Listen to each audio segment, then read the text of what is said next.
My name is Maame or people actually, the full name is Maame Darkowa Awinado Kanyege.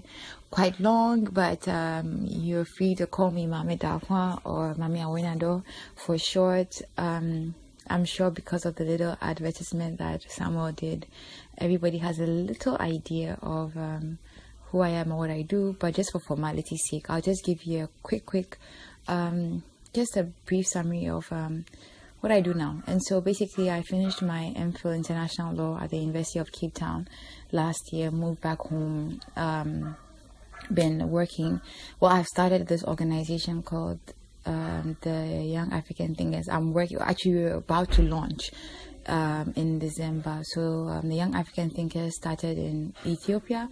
There's a chapter in Kenya, in Zambia, in Uganda, in Zimbabwe, in South Africa, but the whole essence of it is to get young people to start brainstorming, thinking of solutions for the continent, and we want to move away from the idea of talking about what the problem is, to say how can we solve the issues, what can we do to make a difference. And so that's what young thinkers do. We don't only think and come up with ideas, but we try to see how best we can implement them. And so that's what Young Thinkers Ghana will be doing. And when we launch in December, I'm sure there'll be more information as to what that will be about.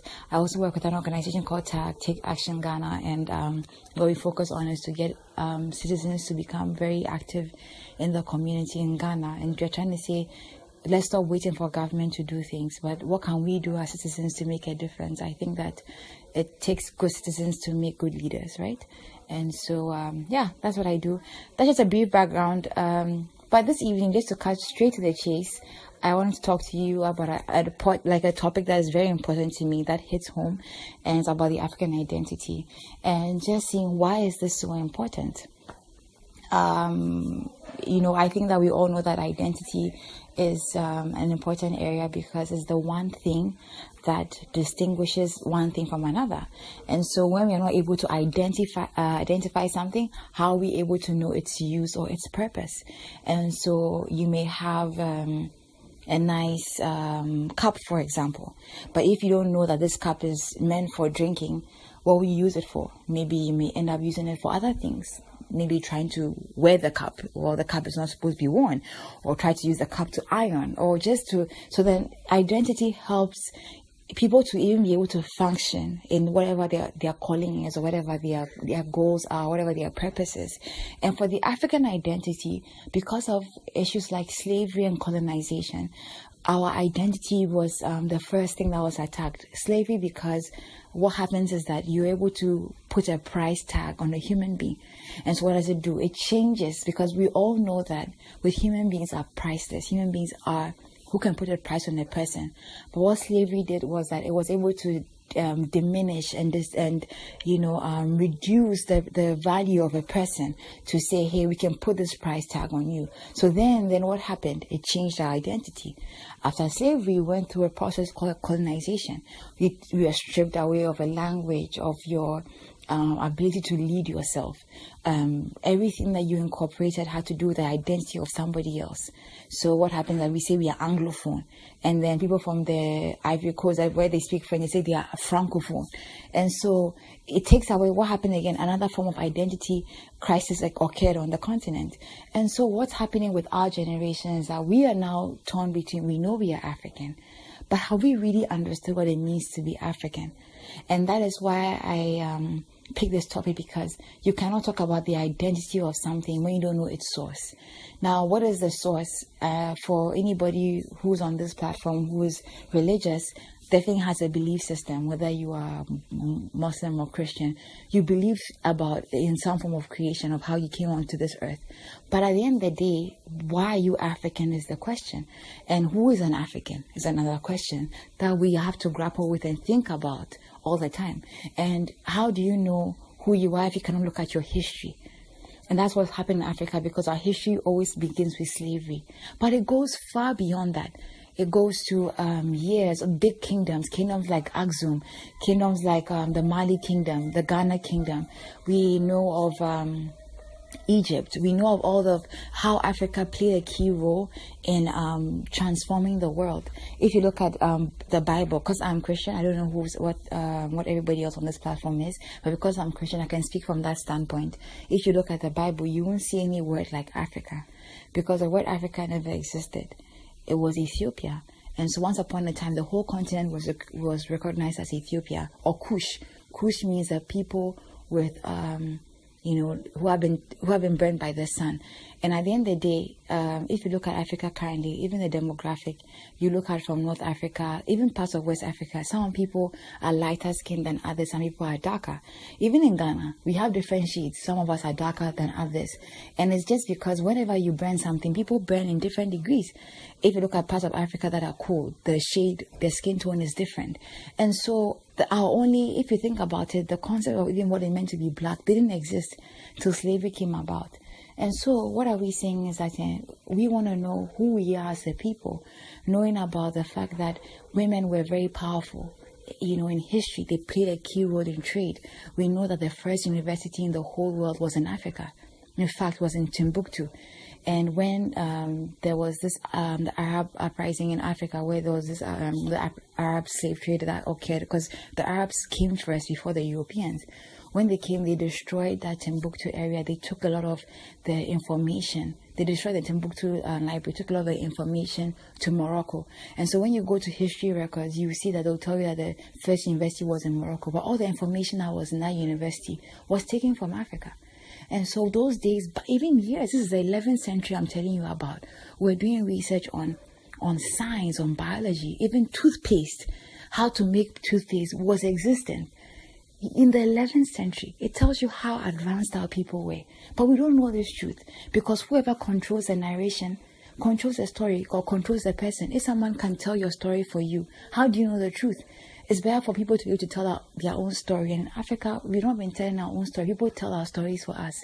And so today we are faced with the issue whereby even in Ghana, we've sold majority of our land to foreigners. Because whoever we see that looks, is going to say white, whether it's Chinese, Indian, Moroccan, Lebanese, you give your land to, because we have an inferiority complex of what it means to be African. We think that being African, okay, you're a black person. But no, we have a heritage of power, a heritage of wisdom, and all goes back to our history. They will tell you that in Axum is present-day South Sudan, there was a queen who fought with the Romans. This is even years old, before the Europeans thought of even coming here, who fought with the Romans, and she won. And if you go, there are pyramids now, they call them the Giza in Sudan now, where they had buried this queen with her artifacts and stuff. When the Italians came, they went and they stole everything. But there's so much rich history of who we were as a people and how powerful we were and how wise and how advanced.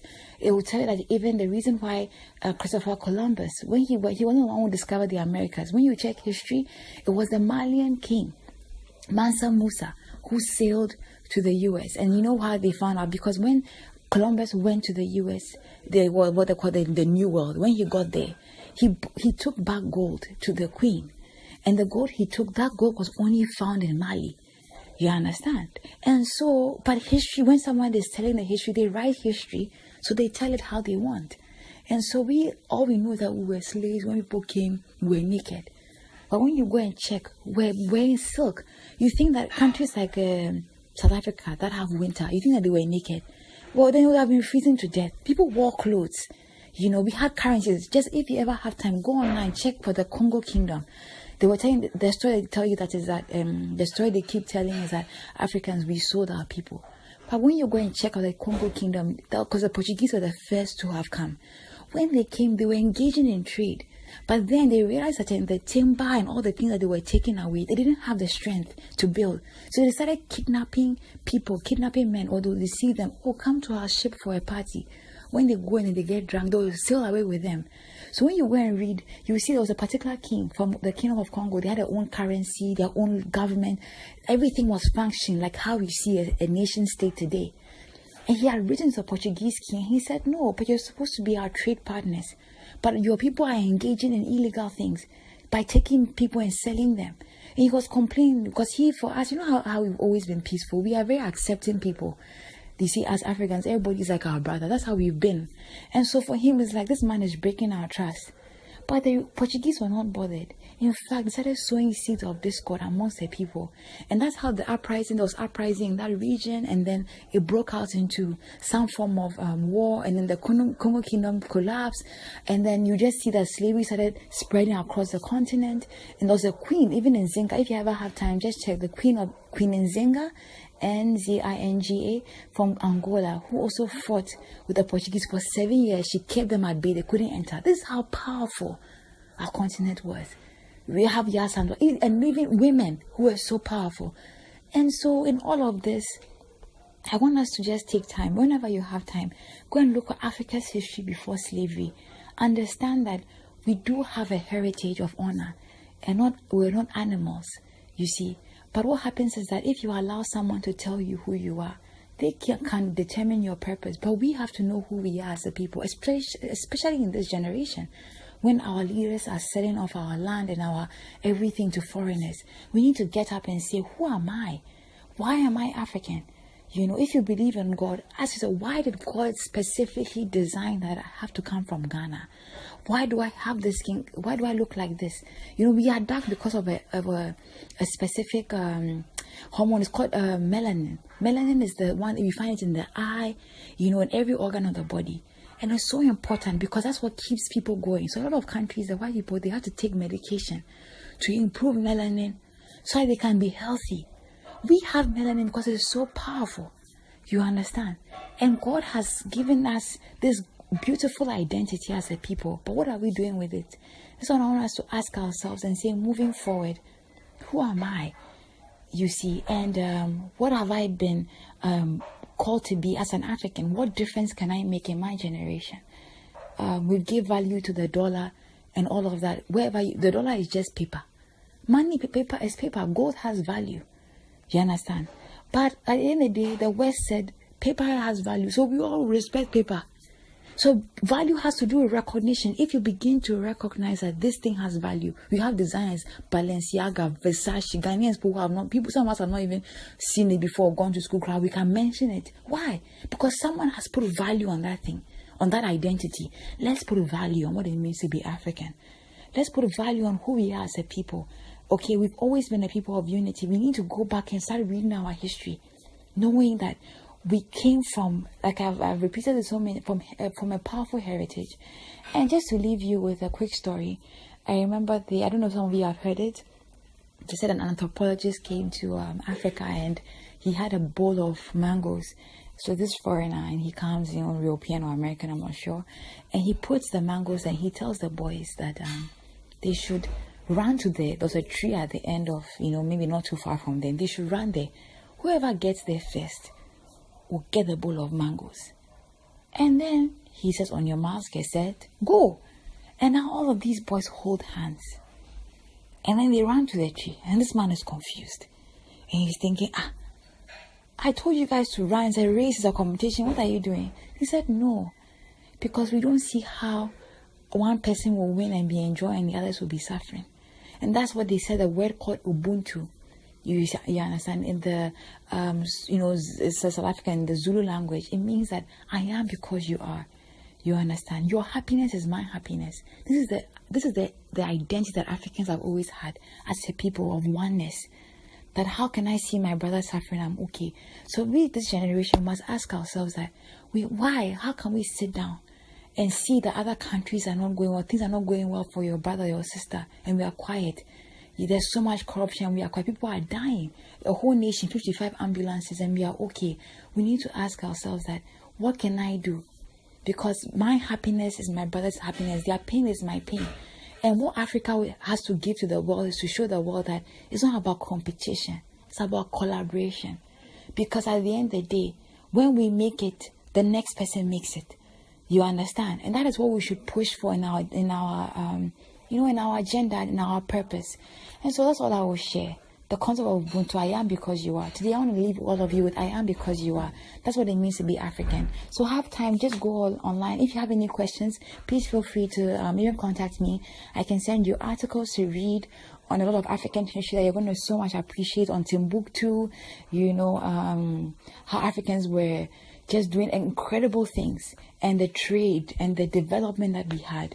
And I think that you'll be so much impressed by just seeing the kind of people we were and how now we are living, and realizing that slavery and colonization didn't help us or make us civilized. They rather reduced us, to nothing. And we need to go back to our identity and who we are to move our continent forward. Thank you so much for giving listening ear. And God bless you all. Thank you. Good evening, everyone. My name is Maame Awinado, or people actually, the full name is Maame Darkowa Awinado Kanyirige. Quite long, but you're free to call me Maame Darkowa or Maame Awinado for short.